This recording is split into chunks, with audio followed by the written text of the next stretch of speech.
नमस्कार विद्यार्थियों। आज हम पढ़ने जा रहे हैं कक्षा 10वीं संस्कृत भाग 2 का पहला पाठ भारत महिमा। जैसा कि नाम से ही स्पष्ट है, ये पाठ हमारे भारत देश की महिमा और गौरव को दर्शाता है।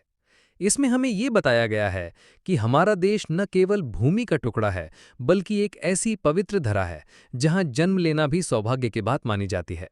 चलिए इस पाठ को ध्यानपूर्वक पढ़ते हैं और समझते हैं। पहला श्लोक है, गायन्ति देवाः किल गीतकानि धन्यास्तुते भारत भूमि भागे स्वर्गापवर्गास्पद मार्ग भूते भवन्ति भूयः पुरुषाः सुरत्वात्। मतलब, देवता भी भारत की स्तुति करते हैं। धन्य है वे लोग जिन्हें भारत भूमि में जन्म मिला है, क्योंकि ये भूमि मोक्ष की ओर ले जाने वाला मार्ग है। यहाँ जन्म लेने वाले व्यक्ति देवताओं के समान माने जाते हैं। बच्चों, इस श्लोक में बताया गया है कि भारत कोई साधारण देश नहीं है। ये वो भूमि है जहां खुद देवता भी जन्म लेना चाहते हैं। भारतवर्ष को स्वर्ग और मोक्ष की ओर ले जाने वाला मार्ग कहा गया है। फिर दूसरा श्लोक है, अहो अमीशाम किम कारी शोभनम प्रसन्न एशाम स्विदुत स्वयं हरि यैर जन्म लब्धम नृषु भारताजिरे मुकुंद सेवोपयिकम स्पृहाहीनः। मतलब, अरे इन लोगों ने कौन सा शुभ कर्म किया होगा जिन्हें भारत की भूमि में जन्म मिला है। स्वयं भगवान हरि अर्थात विष्णु भी इनसे प्रसन्न है। हमें भी ऐसा जन्म चाहिए जो भगवान मुकुंद अर्थात विष्णु की सेवा करने योग्य हो।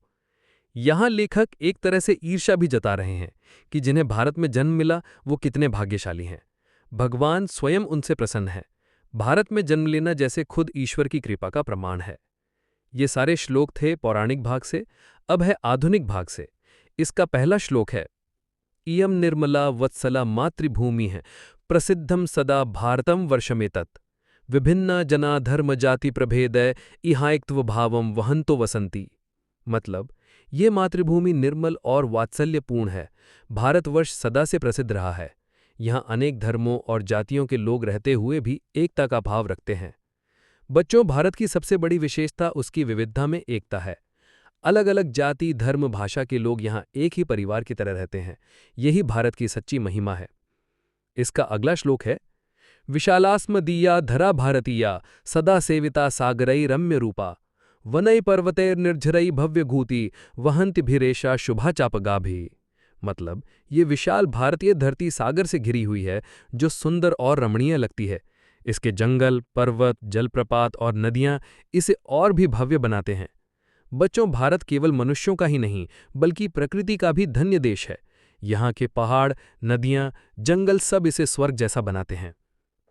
फिर अगला श्लोक है, जगद गौरवम भारतम शोभनीयम सदा अस्माभिव्रेतत तथा पूजनीयम भवेद देशभक्तेः समेषां जनानां परादर्श रूपा सदा वर्जनीया। मतलब, भारत विश्व का गौरव है। हमें इसे सदैव सम्मान देना चाहिए। हर नागरिक के अंदर देशभक्ति की भावना होनी चाहिए जो दूसरों के लिए भी आदर्श बने। बच्चों, हमारा भारत विश्व में सबसे सुंदर सबसे महान और सबसे पूजनीय राष्ट्र है। हमें गर्व है कि हम भारतवासी हैं और इस पाठ के माध्यम से हम यही सीखते हैं। भारत की महिमा को पहचानो और उसका आदर करो। तो बच्चों, आज का पाठ यहीं समाप्त होता है। आपने देखा कि किस तरह से भारत की महिमा प्राचीन पुराणों में भी वर्णित है और आधुनिक युग में भी इसकी सुंदरता और महानता को पहचाना गया है। अगर आपको पाठ अच्छा लगा हो तो वीडियो को लाइक करें और अपने दोस्तों के साथ जरूर शेयर करें। जय हिंद।